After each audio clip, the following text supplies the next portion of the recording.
കുറ്റ്യാടിയിൽ നടന്ന UDF ജാഥയുമായി ബന്ധപ്പെട്ട് മാധ്യമങ്ങളിൽ പ്രചരിച്ച വാർത്തകളെയും വിവാദങ്ങളെയും തികച്ചും യുക്തിപൂർവമായി പ്രതിരോധിക്കുന്ന VD സതീശനെയാണ് നമുക്ക് കാണാൻ സാധിക്കുന്നത്. ജാഥയുടെ വൻ വിജയം കണ്ട് അസൂയ പൂണ്ടവർ ചെറിയ കാര്യങ്ങളെ ഊതിവീർപ്പിച്ച് വിവാദമാക്കാൻ ശ്രമിക്കുകയാണെന്ന് അദ്ദേഹം തുടക്കത്തിൽ തന്നെ വ്യക്തമാക്കുന്നു. പ്രധാനമായും ഷാഫി പറമ്പിൽ MPയും സംഘാടകരും തമ്മിൽ വേദിയിലുണ്ടായ അസ്വാരസ്യങ്ങളെക്കുറിച്ചുള്ള വാർത്തകൾക്ക് അദ്ദേഹം കൃത്യമായ മറുപടി നൽകുന്നുണ്ട്. സമയം ഒരുപാട് വൈകിയതുകൊണ്ട് ഷാഫി പറമ്പിൽ തന്നെയായിരുന്നു താൻ പ്രസംഗിക്കുന്നില്ലെന്നും നേരിട്ട് പ്രതിപക്ഷ നേതാവിനെ പ്രസംഗിക്കാൻ വിളിച്ചാൽ മതിയെന്നും നിർദ്ദേശിച്ചത്.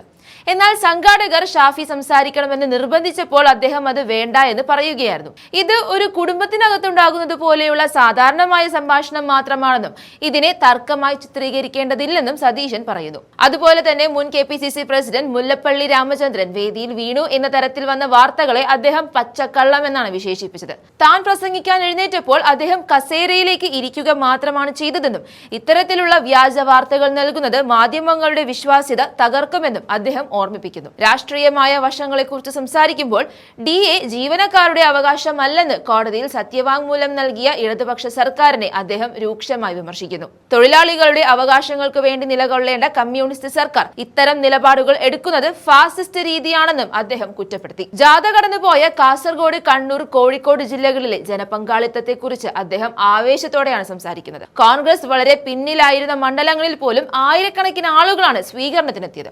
ഈ വിജയത്തിന്റെ ശോഭ കെടുത്താൻ വേണ്ടിയാണ് ചിലർ നെഗറ്റീവ് വാർത്തകൾ പടച്ചുവിടുന്നത്. വേദിയിലുണ്ടായിരുന്ന നേതാക്കൾക്കിടയിൽ യാതൊരുവിധ അച്ചടക്ക ലംഘനവും ഉണ്ടായിട്ടില്ലെന്നും UDF ഒറ്റക്കെട്ടാണെന്നും സതീശൻ ഈ പത്രസമ്മേളനത്തിലൂടെ അടിവരയിട്ട് പറയുന്നു. എന്തായാലും ഇന്നലത്തെ സംഭവത്തിൽ സതീശന്റെ പ്രതികരണം നമുക്കൊന്ന് കണ്ടു നോക്കാം. നിർബന്ധമായിട്ട് പറഞ്ഞു, പ്രതിപക്ഷ നേതാവിനെ വിളിച്ചാൽ മതി, ഞാൻ സംസാരിക്കുന്നില്ല, വേഗം തീർത്തെന്ന് പറഞ്ഞു. അപ്പൊ പ്രമോദ് പറഞ്ഞില്ല, ഷാഫി സംസാരിച്ചേ പറ്റുള്ളത് പറഞ്ഞു. അപ്പൊ വേണ്ടാന്ന് പറഞ്ഞിട്ട് പ്രമോദിനെ പിടിച്ചു മാറ്റിയ ഒരു പ്രധാനപ്പെട്ട മാധ്യമം ഒരു വാർത്തയും കൂടി കൊടുത്തു. അതാണ് മുല്ലപ്പള്ളി രാമേന്ദ്രൻ വീണു പോയത്. എന്തിനാണ് പച്ചക്കള്ളം പറയുന്നത്? നിങ്ങളുടെ ക്രെഡിബിലിറ്റി പോകും. മുല്ലപ്പള്ളി രാമേന്ദ്രൻ എഴുന്നേറ്റ് ഞാൻ പ്രസംഗിക്കാൻ തുടങ്ങിയപ്പോൾ അദ്ദേഹം സീറ്റിലേക്ക് ഇരുന്നു. ഞാൻ വെല്ലുവിളിക്കുന്നു, ഒരു പ്രധാനപ്പെട്ട മാധ്യമം മുല്ലപ്പള്ളി രാമേന്ദ്രൻ വീണു എന്ന് പറഞ്ഞൊരു വാർത്ത കൊടുത്തു. ഞാൻ പ്രസംഗിച്ചപ്പോ സീറ്റിലേക്ക് ഞാൻ വെല്ലുവിളിക്കുന്നു. നിങ്ങളുടെ ക്രെഡിബിലിറ്റി എന്തിനാണ്? നിങ്ങൾക്കറിയാലോ ആ ജാഥ ഇന്നലെ എന്തായിരുന്നു. അതിന്റെ അസൂയ പൂണ്ട കുറെ ആളുകൾ അതിന്റെ ആ ജാഥ എന്ത്, ഞാൻ പറയണത് ശരിയല്ല, ഞാൻ നയിച്ച ജാഥയാണ്. നിങ്ങൾക്ക് എല്ലാവർക്കും അറിയാലോ. എല്ലാ ചാനലുകളും എല്ലാ മാധ്യമ പ്രവർത്തകർക്കും നിങ്ങൾക്ക് അറിയായിരുന്നല്ലോ. നിങ്ങൾ എത്രയോ ജാഥകൾ റിപ്പോർട്ട് ചെയ്ത ആളുകളും എത്രയോ ജാഥകൾ കണ്ട ആളുകളുമാണ്. ഞങ്ങൾ എത്രയോ ആയിരക്കണക്കിന് വോട്ടിന് തോറ്റ സീറ്റുകളിൽ ആ നിയോജക മണ്ഡലങ്ങളിൽ ഞങ്ങൾ ഇന്നലെ ജാഥ വന്നപ്പോൾ എന്തായിരുന്നു ജാഥയെന്ന് നിങ്ങൾ വിലയിരുത്തും. ആ ജാഥയുടെ പ്രാധാന്യം ഞങ്ങൾ കാസർഗോഡും കണ്ണൂരിലെ ഞങ്ങൾ 60,000 വോട്ടിന് തോട്ട മട്ടന്നൂരിൽ ഉൾപ്പെടെയുള്ള ജാഥ എന്തായിരുന്നു എന്ന് കേരളം വിലയിരുത്തുന്നുണ്ട്. അപ്പൊ അതിന്റെ ഒരു ശോഭ കെടുത്താൻ വേണ്ടിയിട്ട് ഇല്ലാത്തൊരു കാര്യം ഊതി വീർപ്പിച്ച് ഒരു നെഗറ്റീവ് വാർത്ത, അത് ശരിയല്ല. എന്തിനാ ജാഗ്രത? ആരെ തടഞ്ഞ്? എന്റെ ദീപകെ, ഇല്ലാത്ത സാധനം ഉണ്ടാക്കല്ലേ, ഇല്ലാതെ.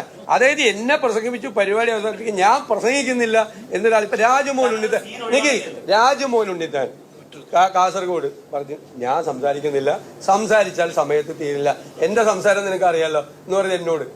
ഏത് പുള്ളി പറഞ്ഞു ഞാൻ സംസാരിക്കുന്നില്ല, സ്റ്റേജിൽ എത്തിക്കഴിഞ്ഞാൽ ഉടനെ പ്രതിപക്ഷ നേതാവ് സംസാരിക്കും. അത് തന്നെ ഷാഫിയും പറഞ്ഞു, ഇവിടെ ഞാൻ സംസാരിക്കുന്നില്ല, സമയം വൈകി എന്ന് പറഞ്ഞു. അപ്പൊ പ്രമോദ് പറഞ്ഞു സംസാരിച്ചേ പറ്റുള്ളൂ എന്ന് പറഞ്ഞിട്ടാണ്. അപ്പൊ പ്രമോദിനെ നിർബന്ധിച്ച് നീ എവിടെ പോയിരിക്കണ, പ്രതിപക്ഷ നേതാവ് സംസാരിക്കട്ടെ എന്ന് പറഞ്ഞു. ഇതൊക്കെ ഒരു കുടുംബത്തിലുണ്ടാകുന്ന പോലെ, വീട്ടിലുണ്ടാകുന്ന പോലെ കാര്യമല്ലേ.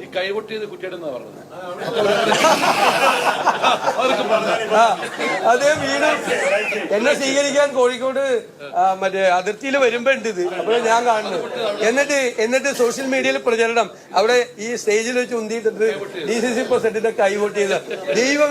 കേരളം എവിടേക്കാണ് പോകുന്നത്? ഇങ്ങനെ കള്ളത്തരം പ്രചരിപ്പിക്കാൻ പോയ. പിന്നെ നിങ്ങൾ വേറെ ഇത് കോൺഗ്രസ് ആണ്, UDF ആണ്. കോൺഗ്രസ് നേതൃത്വം കൊടുക്കുന്ന UDF ആണ്, അറിയാല്ല. നിങ്ങൾ നിക്ക് അതൊക്കെ ശരിയാണ്. അച്ചടക്കം വേണം, കുറച്ച് ഇതൊക്കെ വേണം. അതിനെന്താ? അവിടെ എന്താണ് അച്ചടക്കം ലംഘനം ഉണ്ടായത്? എന്താ അവിടുത്തെ UDFന്റെ ചെയർമാനായിട്ടുള്ള ആള് DCC പ്രസിഡന്റ്, അവിടുത്തെ ഏറ്റവും പ്രധാനപ്പെട്ട നേതാവ് ശ്രീ പാറക്കൽ അബ്ദുള്ള, ഇവരൊക്കെയല്ലേ അവിടെ ഉണ്ടായിരുന്നില്ല. പിന്നെ ഞാൻ അല്ലാതെ വേറെ ആരെ ഉണ്ടായിരുന്നത്? അത് മുല്ലപ്പള്ളി, അത് ഉദ്ഘാടനം ചെയ്ത മുല്ലപ്പള്ളി രാമചന്ദ്രൻ. ഞങ്ങളുടെ കക്ഷികളുടെ എല്ലാവരുടെയും പ്രതിനിധികളുണ്ടായി അവിടെ. 10 കക്ഷികളില്ലേ UDF-ൽ, എല്ലാവരുടെയും പ്രതിനിധികള്, സംസ്ഥാന നേതാക്കള്, ജാഥ അംഗങ്ങള്, ജില്ലാ UDF-ന്റെ നേതാക്കള്, ആ നിയോജകമണ്ഡലത്തിന്റെ UDF-ന്റെ നേതാക്കള്, അതൊക്കെ ഉണ്ടാവും. പിന്നെ ഞങ്ങള് അടിച്ചേൽപ്പിക്കപ്പെട്ട ഒരു അച്ചടക്കമൊന്നുമില്ല. ഇന്നലെ ഒരു അച്ചടക്ക കുറവ് ആ വേദിയിൽ ഉണ്ടായില്ല. പണ്ട് എന്താണ്, തൊഴിലാളികൾക്ക് വേണ്ടി, ജീവനക്കാർക്ക് വേണ്ടി സമരം ചെയ്ത് പോരാടി നേടിയെടുത്ത അവകാശങ്ങളാണ് അല്ലെ DA. ആ DA അവകാശമല്ല എന്നൊരു കമ്മ്യൂണിസ്റ്റ് ഗവൺമെന്റ്, ഹൈക്കോടതി. അപ്പൊ ഇനി 8 മണിക്കൂർ ജോലി അവകാശമല്ല എന്ന് പറയുമല്ലോ നാളെ. BJP പറയുന്നുണ്ട്, അവരൊരു ഫാസിസ്റ്റ് പാർട്ടിയാണ്, അവരുടെ അപ്രോച്ച് അതാണ്. അതേ ഇത് കേരളത്തിലെ കമ്മ്യൂണിസ്റ്റ് ഗവൺമെന്റ് DA അവകാശമല്ല. പിന്നെ ഇവരെ ലെഫ്റ്റ് എന്ന് എങ്ങനെ വിളിക്കുന്നത്? ഇവര് ലെഫ്റ്റ് അല്ല.